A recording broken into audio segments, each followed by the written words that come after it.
အားလုံးပဲမင်္ဂလာပါစောစော YouTube channel ကနေအားလုံးပြန်လည်ကြိုဆိုလိုက်ပါတယ်ကျွန်တော်ဗီဒီယိုမတင်ဖြစ်တာတော်တော်ကြာပြီပေါ့နော်ဒါကြောင့်မို့ကျွန်တော်ရဲ့ဒီ YouTube channel တွေကဒီတငယ်ချင်းတွေကျွန်တော်နားလည်ပေးကြပါလို့ကျွန်တော်တောင်းဆိုချင်ပါတယ်ဒီနေ့ကတော့ကျွန်တော်ဒီမေးထားကြတယ်ပေါ့နော်ကျွန်တော်တို့ဒီ Swiss တင်းထဲမှာကျွန်တော်တို့ဒီအောင်မြတ်တာဇက်ကားရောနော်အဲ့ထဲကဇက်ကားတွေတကြည့်မယ်ဆိုရင်ကျွန်တော်တို့ကဖုန်းကိုသူကဒီ setting ထဲကိုရောက်သွားတယ်ဆိုတော့ပြောနေကြတဲ့တငယ်ချင်းတွေအတွက်ပေါ့နော်အဲ့ဒါကိုဘယ်လိုလုပ်ရမလဲဆိုတော့ကျွန်တော်ပြောပြပြီးတော့ဖြစ်ပါတယ်ဒါတော့သိတဲ့လူလည်းရှိပါတယ်နော်မသိတဲ့လူလည်းရှိပါတယ်သိတဲ့လူကြတော့ဘယ်လိုလဲဆိုတော့ဒီကိုယ့်ရဲ့ဖုန်း developer option တပိတ်ပြလိုက်ရင်ကြည့်လို့ရပါပြီပေါ့နော်အဓိကတော့အဲ့ဒါပါပဲ okay တော့ option ဘယ်လိုပိတ်ရမလဲဆိုတော့ကျွန်တော်ပြောပြပေးသွားမှာเนาะအဲ့လိုမျိုးမပြောပြခင်ဘယ်လိုမျိုးဖြစ်တာလဲဆိုတော့ကျွန်တော်အရင်ပြသွားပြမှာဖြစ်ပါတယ် okay ဒါဆိုရင်ကျွန်တော်ရွှေတင်းထဲဝင်လိုက်မယ်ပြီးတော့ဒီမှာအောင်မြတ်တာဇက်ကားတွေအများကြီးပေါ့နော်ဇက်ကားကိုကြားတဲ့ဇက်ကားကြည့်ပေါ့နော်ဒီမှာကျွန်တော်ဒီအောင်မြတ်တာဆိုရင်ဖုန်းဝင်ဆိုတော့ကျွန်တော်တစ်ချက်ကြည့်လိုက်မယ်ပြီးရင် play ကိုနှိပ်လိုက်မယ်နော်အမှ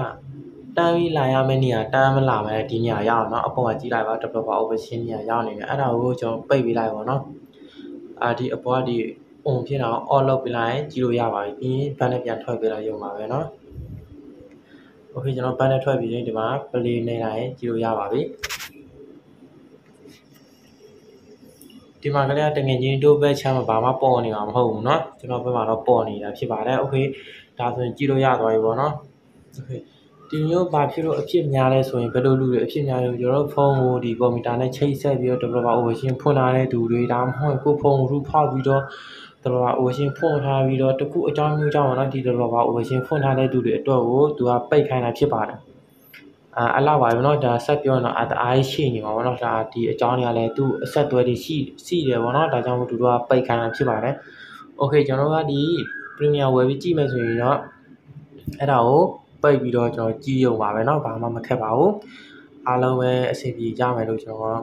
ထင်ပါတယ်နောက်ပြီးတော့ပြန်တွေ့ကြမယ်အားလုံး bye bye ဒီနေ့ဗီဒီယိုမှာတော့ဒီလောက်ပါပဲအခုလိုကျွန်တော်ရဲ့ဗီဒီယိုတွေကိုအစားနဲ့အဆုံးလိုက်ပါကြည့်ရှုပေးခဲ့တဲ့အတွက်တယောက်ချင်းစီကိုကျေးဇူးအရန်တင်ပါတယ်ဒီဗီဒီယိုမှာငွေချင်းတို့အတွက်အကျိုးတစုံတရာရခဲ့မယ်ဆိုရင်ကျွန်တော်ရဲ့ဗီဒီယိုအောက်မှာ comment လေးတွေပေးခဲ့လို့ရပါတယ်ရဲတော့မဟုတ်ကိုအဆင်ပြေမဲ့စကားလုံးမျိုးတွေရေးခဲ့လို့ရပါတယ် okay ဒါဆိုရင်ကျွန်တော်ရဲ့ channel ကို subscribe မနှိပ်ရသေးရင် subscribe နှိပ်ပေးခဲ့လို့ရပါတယ်ဘေးနားကခေါင်းလောင်းလေးကိုပါနှိပ်ပြီး AAL ကိုရွေးထားရင်ပို့ပြီးအဆင်ပြေပါတယ်နောက်ထပ်အစ်စ်တင်လိုက်တိုင်းတငယ်ချင်းတို့စီ auto အတိပေးသွားမှာဖြစ်ပါတယ်ဟုတ်ကဲ့ပါဒါဆိုရင်နောက်ဗီဒီယိုမှာပြန်တွေ့ကြမယ်နော်အားလုံး bye bye